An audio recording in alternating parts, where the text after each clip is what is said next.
Hey Pokemon Masters, Toby here, and I am continuing my journey through Kanto, Johto, Hoenn, Sinnoh, and now the Unova region. Visited twice in Pokemon Black and White and Black and White 2, there is a whole roster of gym leaders and type specialists covering this region. But like any other region, Unova has existed at different periods of time. Perhaps we'll see a Legends Unova game, a video I've also done on the channel. But the point is, there must have been, throughout Unova's history, a type specialist of every single type in the Unova region. In fact, just in the little 3 to 4 year window we see almost every single Pokemon type represented in the Unova region. But inspired by my friend Emperor Cubone and his series on missing gym leaders, I've decided to go through and create some Pokemon gyms, and they are all completely unique and different to Emperor Cubone's. If you'd like to see what he did, you can do so using the link in the description. My process was realizing what types are missing, creating my gyms, and then watching his videos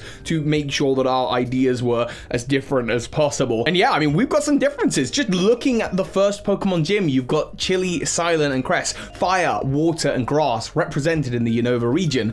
Except that's nonsense, isn't it? Because Silent isn't really a grass-type gym leader, nor Chili a fire-type gym leader. I'm trying to remember which is which. They're all absolutely identical, and they use the elemental monkeys, which I hate. So I'm simply not going to count them, meaning that both fire and grass are up for grabs in this video. Not water, though, because Marlon appeared as a gym leader in Generation 5's Black and White 2. Anyway, all of that being said, I'd love to know what you'd do for the missing gym leaders of Unova using Pokemon that are primarily in the Unovan Pokedex in the comments, and let's jump into it.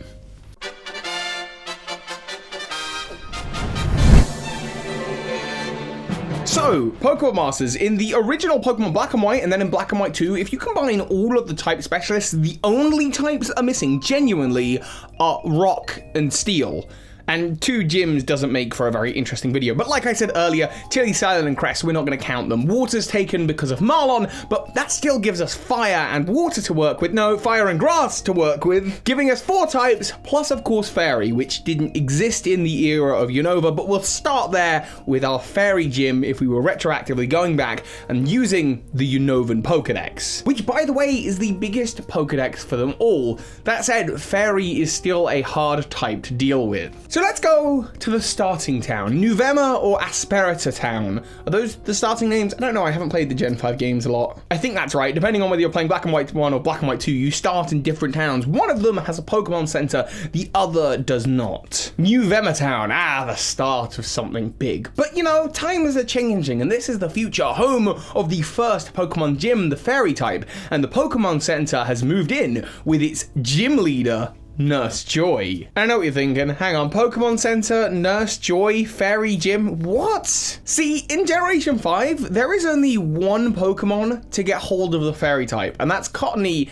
and Whimsicott. Every other Pokemon in the Unovan Pokedex doesn't get it, which means, well, I've only got the one line to work with. So we're going to start off with Nurse Joy using a Cottonee. She remarks how usually she uses cotton swabs to help out with her patients, but now she's using Cottonee to take you down with its powerful Fairy type moves. This is a first gym. However, when you defeat it, you won't be battling a Whimsicott. Instead, you're going to be battling an Audino, the replacement for Chansey in Generation 5 and Nurse Joy's primary Pokemon. A Pokemon that will then, I guess, in the first Pokemon gym, Mega Evolve into Mega Audino, which is part Fairy type. It's also the only Generation 5 Pokemon to get a Mega Evolution, so let's give it a spotlight here. Here we go, first gym, first challenge, straight off the bat, Nurse Joy using Cottonee and Mega Audino. It's gonna be a tough start, and Audino's gonna have a lot of health, but it's also gonna give you a lot of experience. Audino is famously in Generation 5 the Pokemon that you want to farm EXP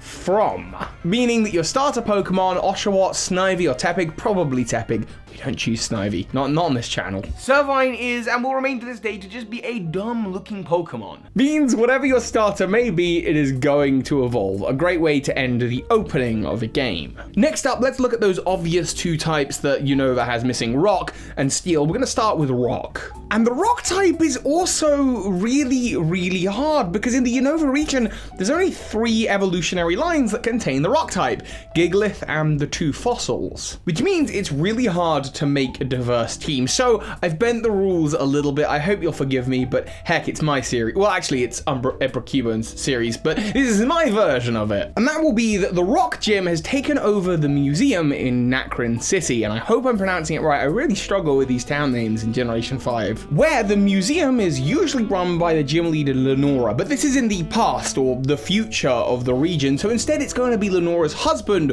Hors. He is the director of the museum, and now he's the gym leader, and given that this is a museum, I think you can see where this is going. Yes, of course, you're going to enter the museum, and as you study the fossils and that giant Dragonite sculpture in the center, he approaches you. Are you enjoying the museum? Would you like to learn something really about fossil Pokemon? This is only the 2nd or 3rd gym, but he's got something very special to show you. You enter the battle and you start up against his Archon, a great little star of fossil Pokemon that represents the ancestry.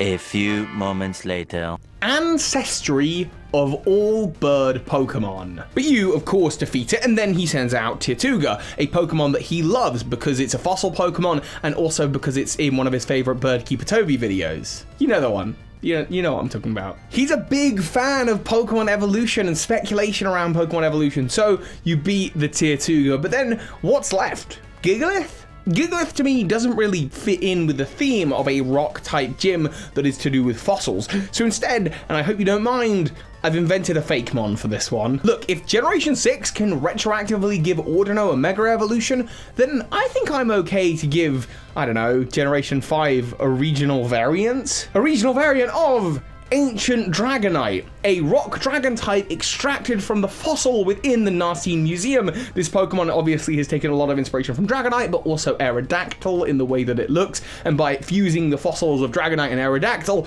you've created this Pokemon that I think is a regional variant, or maybe it's a new Pokemon, I don't know. By the way, this won't be appearing in my Fakemon series in my new Pokemon Tempest region, but that is so nearly done, and you're gonna see it soon. I'm very excited about it. Anyway, this is only Gym 3, which will make this Pokemon a real challenge. It's a much lower level than the Dragonites that you would face from Lance. Of course, they're lower level than they should be anyway.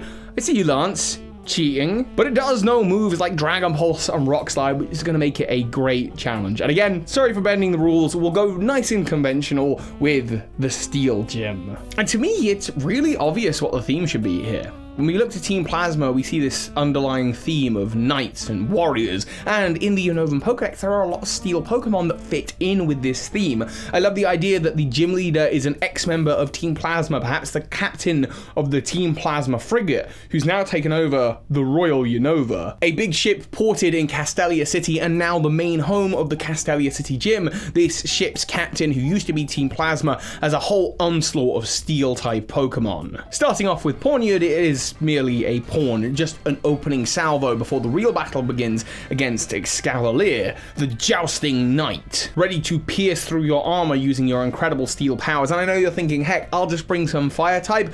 Think again. Excadrill takes to the stage. With big claws ready for battle, it'll have a couple of rock type moves to join in to help take down any fire types that you've brought to the party. And then finally, after you beat all of those, there is of course Bisharp. Bisharp is the ace, and I don't know why, there's something about this Pokemon that just screams like Team Plasma to me, even though I don't think anyone in Team Plasma used it. Did the Shadow Triad use it? I don't know. There's just something very Team Plasma about it, and I feel like it ties in the theme really, really well. Of course, those are all the gyms that Emperor Cubone did, but like I say, I'm not happy with having Chili and Silent as the grass and fire gym leaders. To me, just having one Pokemon of each type doesn't work, and I know you can battle them in the big tournament at the end. But I think it's a fun excuse to look into a few more types. And with the grass gym, we'll start there. Over on Route 6, there used to be, in the Unova region, a lab where research on the Pokemon dealing trialing was conducted. Dealing, of course, being a Pokemon that can change its forms throughout the season, but now that lab has taken over the entire route sitting between Driftvale City and the Chargestone Cave. I think it's called Chargestone. It is a whole greenhouse with different biomes dedicated to different seasons. There you'll meet all sorts of grass Pokemon relevant to those seasons. Perhaps in the summer biome, where it's like a little bit more sandy and a little bit hotter, you'll find Maractus, and in the spring one you'll find Lilligant. And wherever you go, you're going to find the same scientist who's going to have a battle with you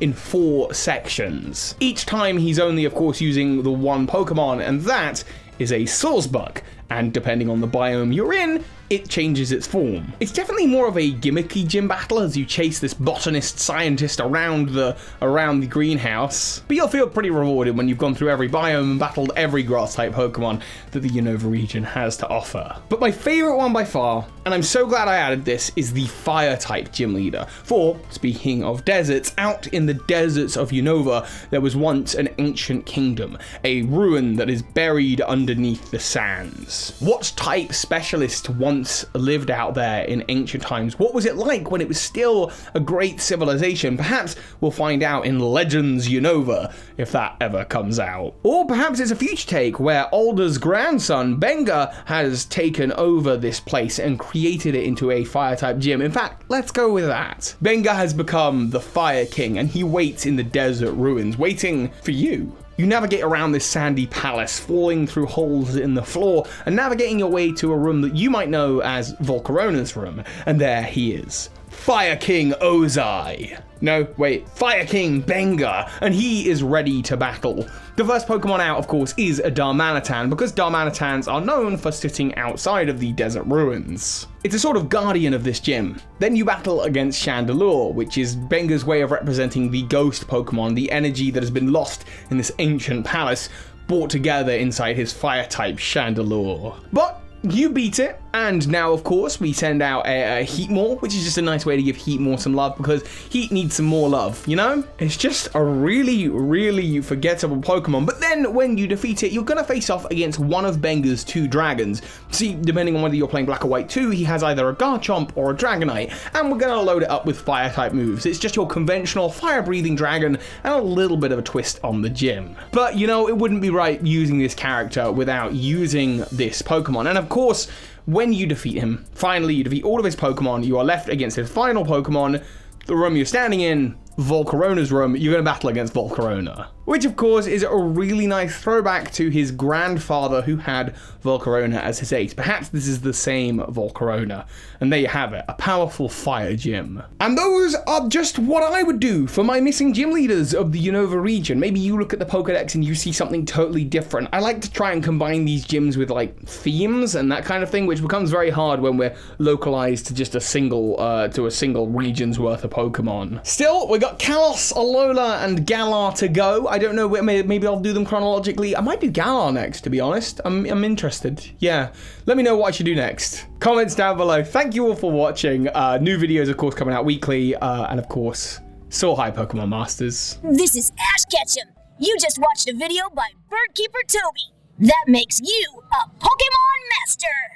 A huge thank you to those of you who have been supporting this channel financially, whether that's through buying my merch, my Tree of Life poster, or those of you supporting me on Patreon, including the big patrons of this month, JD Gotlich, Michael Hornschuch, and Matty Barr. Thank you.